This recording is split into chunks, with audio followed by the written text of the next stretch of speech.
मुंबई, महाराष्ट्र और देश की तमाम खबरों को देखने के लिए आपका न्यूज को सब्सक्राइब कीजिए, लाइक कीजिए और बेल आइकॉन का बटन दबाना ना भूलें। नमस्कार, मैं दीपाली गायकवाड़, आपका न्यूज चैनल में आप सभी का स्वागत है। आज सुबह शिरोने गांव में बिजली विभाग के खिलाफ नवी मुंबई के भाजपा महामंत्री राजेश पाटिल ने मोर्चा निकाला है। आइए देखते हैं पूरी रिपोर्ट। मंडळाचा निषेध असो, वीज मंडळाचा निषेध असो, वीज बिल माफी झालीच पाहिजे, वीज बिल माफी झालीच पाहिजे। ठाकरे सरकार हाय हाय, ठाकरे सरकार हाय हाय। पूरी दुनिया जहां कोरोना महामारी से जूझ रही है, तो दूसरी तरफ बिजली कंपनियां अपने मनमानी से लोगों को लाइट बिल भेज रही है, जिससे परेशान नवी मुंबई बीजेपी के महामंत्री डॉक्टर राजेश पाटिल, पूर्व नगर सेवक माधुरी सुतार, सुनील पाटिल और विजय घाटे और कार्यकर्ताओं ने भारी संख्या में बिजली विभाग के खिलाफ आंदोलन कर महाराष्ट्र सरकार के खिलाफ घोषणाबाजी की और सरकार से बिजली बिल जल्द से जल्द माफ करने के लिए बिजली विभाग को अपना निवेदन दिया। अगर सरकार ने बिजली बिल माफ नहीं किया तो तीव्र आंदोलन करने की चेतावनी दी। आजचा मोर्चा हा आमचा भारतीय जनता पार्टीचा संपूर्ण राज्यभर काढलेला मोर्चा आहे। आजच्या दिवशी आम्ही प्रत्येक MSCBच्या कार्यालयावर मोर्चा नेलेला आहे आणि त्याचाच एक भाग म्हणून आज नव्या मुंबईमध्ये देखील आम्ही ह्या ठिकाणी मोठ्या संख्येनं आमच्या नेरूळ विभागावर या ठिकाणी मोर्चा घेऊन आलेला आहोत। पण आपण पाहत असाल की गेल्या काही महिन्यांपासून करोनाचा प्रादुर्भाव ह्या ठिकाणी होतो आणि करोनाचा प्रादुर्भाव झाल्यानंतर अनेकांच्या नोकऱ्या, अनेकांचे धंदे त्या ठिकाणी बंद झाले। अशावेळी MSCB मार्फत भरमसाठ जी बिलं त्या ठिकाणी आली, सरासरी ॲव्हरेजने त्या ठिकाणी बिलं आली, ती बिलं खूप मोठ्या प्रमाणात होती आणि ती बिलं आपली इथली रहिवाशी पुरू शकत नाही। हा राज्यभरचा विषय असला तरी नव्या मुंबईच्या पातळीवर देखील हा विषय नवीन नाही। अशावेळी या बिलांमध्ये कुठेतरी सूट मिळावी, करोना कालावधीमधले बिलं आलेले आहेत त्यांना देखील माफी मिळावी। आपल्याला त्या ठिकाणी सरासरी बिलं आल्यात त्यांना तुम्ही इन्स्टॉलमेंट द्या, इन्स्टॉलमेंटवर कुठल्याही प्रकारचं तुम्ही इंटरेस्ट लावू नका। त्या ठिकाणी तुम्ही घरं बंद आहेत त्यांना तुम्ही सरासरी बिल न देता रिडिंगप्रमाणे बिलं द्या। अशा अनेक गोष्टी त्या ठिकाणी आम्ही त्यांच्यासमोर मांडलेल्या आहेत।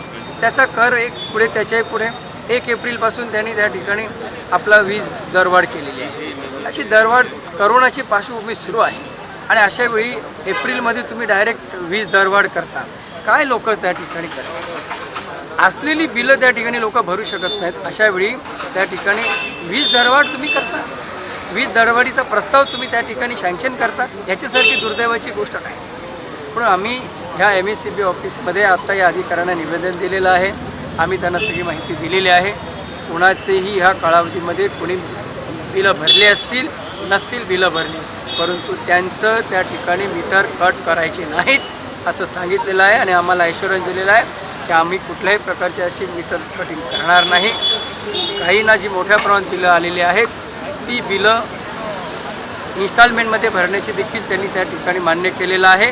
पण आजच्या मोर्चाच्या माध्यमातून या 2-3 गोष्टी तरी निदान झालेल्या आहेत, परंतु ह्या सरकारमार्फत ज्या गोष्टी त्या ठिकाणी होणं अपेक्षित आहे, जे निर्णय सामान्य जनतेला केंद्रबिंदू मानून घेणं अपेक्षित आहे ते होत नाहीत, हे दुर्दैवाची गोष्ट आहे। परंतु आज आम्ही ह्या ठिकाणी आलेलो आहोत, आज आम्ही कमी संख्येनं आलो आहे। करोनाच्या पार्श्वभूमीवर देखील लोक या ठिकाणी बाहेर पडलेले आहेत, परंतु ह्या जर आम्हाला कुठल्याही प्रकारचा सरकारने दिलासा दिला नाही, सामान्य त्या ठिकाणी नागरिकांना बिलं कमी त्यांची झाली नाहीत, तर मोठ्या प्रमाणात मोर्चा इथं आणून यांना काम करणं अवघड जाईल। परंतु आम्ही आमची वीज बिल कमी केल्याशिवाय स्वस्त बसणार नाही।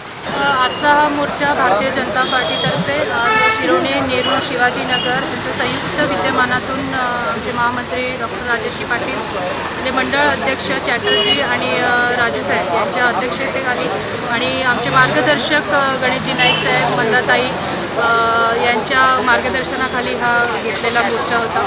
सर्वात प्रथम तर आम्हाला सर्वसामान्य जनतेचा हा प्रश्न आहे की ही महाराष्ट्रातील जो राज्य सरकार जो आहे तो फ्यूज उडालेला सरकार आहे, कारण ही आघाडी ही बिघाडी झालेली आहे। निव्वळ लोकांना आश्वासनं देणं आणि पोकळ आणि खोटी आश्वासनं देणं एवढंच या सरकारचं काम झालेलं दिसून येत आहे। कारण कोरोनाचा कालखंड कसा आहे, आम्ही सर्वच या कालखंडामध्ये सफर झालेलो आहे, खूप त्रासलेलो आहोत आपल्या कुटुंब प्रमुखाच्या नोकऱ्या गेलेल्या आहेत, घरात कित्येक लोकांचे खायचे वांदे झालेले आहेत. अशी परिस्थिती असताना तुम्ही जर जे बिल आहे ते कोरोना कालखंडामध्ये त्याची रीडिंग घेतली नाही आणि नंतर जेव्हा ते बिल पाठवण्यास सुरुवात केली तेव्हा सरासरी तुम्ही पाठवलं, त्याची शहानिशा केली का?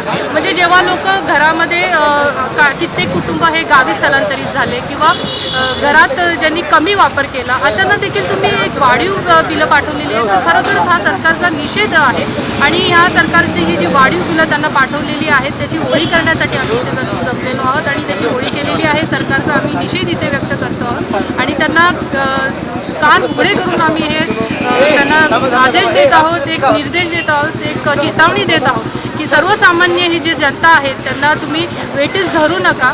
जे काही तुम्ही आश्वासन त्यांना देत आहात तर त्याच्याबद्दल लवकरच त्यांना तो दिलासा देण्यात यावा अशी सरकारला इथे विनंती करण्यासाठी आम्ही इथे कार्यालयामध्ये आलो. तशा प्रकारचं निवेदनही केलं आहे कारण इथे कार्यालयातील जे कर्मचारी आहेत, बिल भरण्यासाठी आलेला ग्राहक हा आधीच त्रासलेला असतो, तर त्यांना जी अरेरावीची भाषा इथे जी वापरली जाते ते निर्देश आम्ही तिथे त्यांच्या निदर्शनास आणून दिलेला आहे.